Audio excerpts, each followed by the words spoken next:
Prostate క్యాన్సర్ను ముందే పసిగట్టడానికి కృత్రిమ మేధ ఏఐ చక్కగా తోడ్పడుతుందని అమెరికాలోని మేయో క్లినిక్ నావోకి తకహాషి పరిశోధకుడు జరిపిన అధ్యయనంలో తేలింది.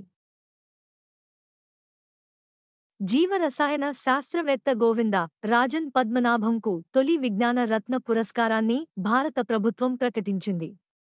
శాస్త్ర సాంకేతిక రంగాల్లో పరిశోధనలు నవ్యావిష్కరణలకు కృషి చేసే వారికోసం కేంద్రం ఈ ఏడాది నుంచి కొత్తగా ప్రారంభించిన విజ్ఞాన్ అవార్డులకు పలువురు ప్రముఖులని ఎంపికయ్యారు.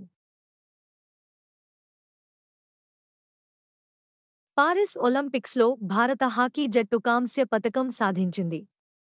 గురువారం జరిగిన కాంస్య పతక పోరులో 2-1తో స్పెయిన్పై గెలుపొందింది.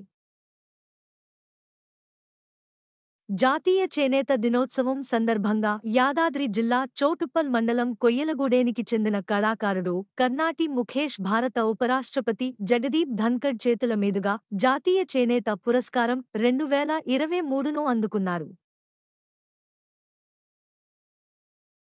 ఒలింపిక్స్ ముగింపు కార్యక్రమంలో పతాకధారిగా భారత యువ షూటర్ మను భాకర్ పాటు సీనియర్ హాకీ గోల్ కీపర్ శ్రీజేష్కు కూడా ఈ అవకాశం దక్కింది.